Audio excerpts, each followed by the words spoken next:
Good morning, children.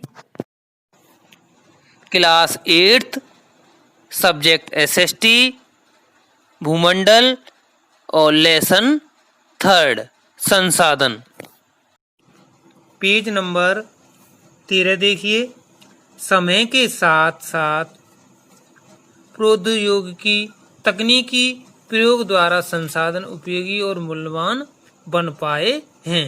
जैसे आज सौर ऊर्जा, पवन ऊर्जा, भूतपीय ऊर्जा से बिजली बनाने की तकनीक विकसित हुई है। बायोडीजल को ईंधन के रूप में प्रयोग करने की तकनीक विकसित की जा रही है। प्राकृतिक सौंदर्य को समझते हुए इस संसाधन का प्रयोग पर्यटन विकास के लिए किया जा रहा है तथा पर्यटन को बढ़ावा दिया जा रहा है। देखिए बच्चों, हमारे देश में भी संसाधनों की कमी नहीं है, खासकर लोहा, कोयला और मैंगनीज की, क्योंकि हमारे देश में इन संसाधनों की कमी नहीं है। खासकर लोहा, कोयला, मैंगनीज पहाड़ी भाग वनों से ढके हैं। इन सभी संपदाओं का समुचित उपयोग किया जा रहा है, जिससे हमारा देश विकासोन्मुख है, यानी विकासशील है।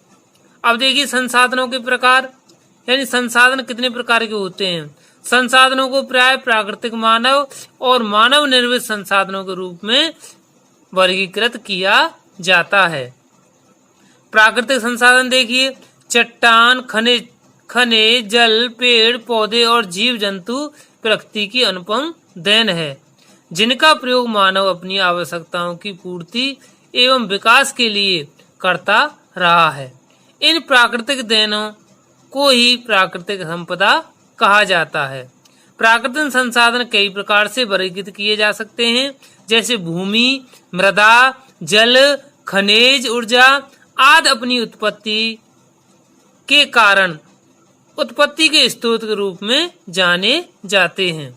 कुछ संसाधन ऐसे हैं जिनका प्रयोग अब तक संभव नहीं हो पाया है, लेकिन भविष्य में इनका प्रयोग संभव है।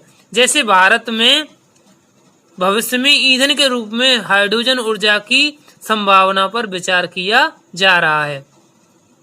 चूंकि पृथ्वी पर जल प्रचुर मात्रा में उपलब्ध है, इसलिए इससे असीमित मात्रा में हाइड्रोजन बनाई जा सकती है।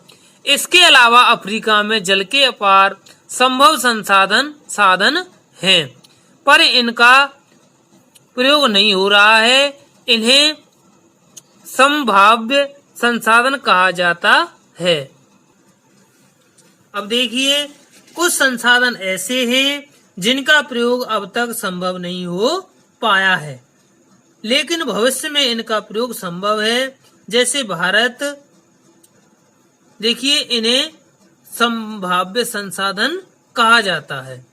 अब देखिए संसाधन प्राकृतिक में देखिए, मानव जनसंख्या में देखिए और मानव निर्मित, जैसे भवन है, मशीन है। आपसे पूछा जाए मानव निर्मित संसाधनों के नाम बताइए। भवन, मशीन, राजनीतिक संसाधन, परिवहन के साधन, यानी जो मानव ने बनाए हैं, जैसे भवन बनाया है, मशीन बनाई है, राजनीतिक संसाधन, परिवहन के साधन हैं। अब देखिए मानव जनसंख्या, यानी प्राकृतिक में देखिए आपूर्ति संभव संसाधन, नवीनीकरणीय सौर ऊर्जा, पवन ऊर्जा और भूतापीय ऊर्जा, यानी आपूर्ति संभव संसाधन। और अपूर्य संसाधन अनवीकरणीय, जैसे कोयला है, तांबा है, अभ्रक है, मैंगनीज है आदि हैं। अब देखिए प्राकृतिक संसाधन, जिन संसाधनों का पता मानव को आदिकाल से है और जिनके उपयोग के भरपूर साधन और जिनका आविष्कार किया जा चुका है और मानव उपयोग के लिए उनका प्रयोग निश्चित किया जा चुका है, उन्हें प्राकृतिक संसाधन कहते हैं। यानी जिन संसाधनों का पता मानव को आदिकाल से है और जिनके उपयोग के भरपूर साधन हैं, जिनका आविष्कार किया जा चुका है, उन्हें प्राकृतिक संसाधन कहते हैं। इसके अतिरिक्त हम प्राकृतिक संसाधन को दो विभिन्न वर्ग में विभाजित कर सकते हैं, जैसे आपूर्ति संभव और अपूर्य संसाधन। वायु, जल और सूर्य ताप का आर्थिक उपयोग सभ्यता के विकास के साथ साथ बढ़ता जा रहा है। ये प्रकृति में सदा विद्यमान रहे और इनके समाप्त होने की बात ही नहीं उठती है।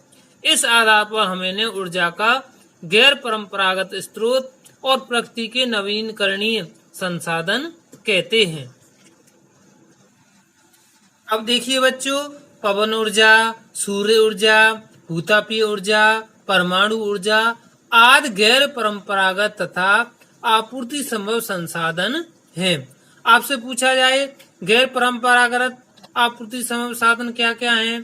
पवन ऊर्जा है, सूर्य ऊर्जा है, भूतापीय ऊर्जा है, परमाणु ऊर्जा है आदि हैं, जिनका क्षरण नहीं होता तथा जिसकी उपलब्धता लगातार बनी रहती है।